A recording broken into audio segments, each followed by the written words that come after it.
পশ্চিমবাংলায় অঘোষিত রাষ্ট্রপতি শাসন চলছে। এই সাধারণ সত্যটুকু যদি আমরা আজকে দ্রুত বুঝে উঠতে না পারি, আগামী দিন আমাদের জন্য আরও কঠিন হবে।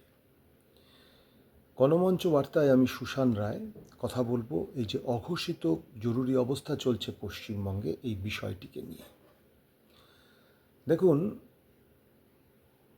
পশ্চিমবাংলায় এসআইআর নামক যে ভূত চাপিয়ে দেওয়া হয়েছে পশ্চিমবাংলাবাসীর ওপর, বাঙালিদের ওপর, আমি দায়িত্ব নিয়ে বলছি এটা সম্পূর্ণভাবে সাংবিধানিক নয়। সংবিধানে এরকম কোনো জায়গাই নেই স্পেশাল ইন্টেন্সিভ রিভিউ করার বা রিভিশন করার। স্পেশাল রিভিউ আছে, ইন্টেন্সিভ রিভিশন আছে, এরা দুটোকে মিলিয়েছেন, সংবিধান মোতাবেক নয়। এরা তারপরে হিয়ারিংয়ের নাম করে, তারা মানুষের লজিক্যাল ডিসক্রিপেন্সির নাম করে, কোথায় সংবিধানে লেখা আছে এইসব কথাগুলো? কোথাও লেখা নেই। অথচ তারা দিনের পর দিন এগুলো চাপিয়ে যাচ্ছেন। বাংলার মানুষ মার খেতে খেতে আজকে এইখানটায় এসে দাঁড়িয়েছেন।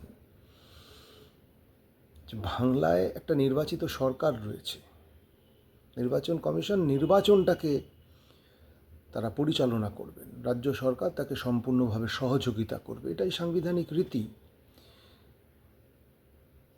কিন্তু নির্বাচন কমিশনার নিজেকে মনে করছেন রাষ্ট্রপতিরও ওপরে। তিনি অঘোষিতভাবে রাষ্ট্রপতি শাসন জারি করে দিয়েছেন। এখানে ত্রাস তৈরি করতে চাইছেন শুধু সাধারণ মানুষের মধ্যে নয়, আমলাদের মধ্যে, পুলিশ আধিকারিকদের মধ্যে। কেন করছেন? না 240-এর সরকারের প্রভু যারা রয়েছেন তাদের মনোরঞ্জন করার জন্য। এটা কোনো সাংবিধানিক পদক্ষেপ নয়। সংবিধান মোতাবেক নিশ্চিতভাবেই নির্বাচন কমিশনের কিছু দায়িত্ব রয়েছে, কিছু ক্ষমতা রয়েছে, কিন্তু ক্ষমতার যখন অপব্যবহার হয়, ক্ষমতাকে নিয়ে যখন তুমি চিনিমিনি খেলছো বাংলার ভবিষ্যৎ নিয়ে, বাংলার রাজনৈতিক ভবিষ্যৎ নিয়ে, বাংলাবাসীর রাজনৈতিক ভবিষ্যৎ নিয়ে, তখন তো দু কথা উঠবেই। তখন তো এই কথাটা জোর দিয়ে বলতেই হবে আমাদের যে অসাংবিধানিক কোনো পদক্ষেপ আমরা মানব না। ও অন্যায়ের বিরুদ্ধে প্রতিবাদ করাটাই ন্যায়। এই অসাংবিধানিক যে প্রক্রিয়া চালাচ্ছে নির্বাচন কমিশন, তার বিরুদ্ধে আমরা যদি ঐক্যবদ্ধ হয়ে পথে না নামি, সেটা হবে আরও বড় অন্যায়। আমরা যদি চুপ করে থাকি, সেটা হবে বড় অন্যায়।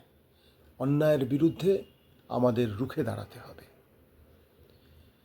এই অঘোষিত রাষ্ট্রপতি শাসন বা জরুরি অবস্থার বিরুদ্ধে আমাদের প্রতিবাদে সামিল হতে হবে দলমত নির্বিশেষে। আমাদের গণমঞ্চ বার্তায় আমরা বারবার করে এই কথাগুলো তুলে ধরছি। আপনারা সেই কথাগুলো বন্ধুদের কাছে শেয়ার করুন, সাবস্ক্রাইব করুন আমাদের চ্যানেলকে, গণমঞ্চ বার্তাকে মানুষের কাছে পৌঁছে দিন। ধন্যবাদ।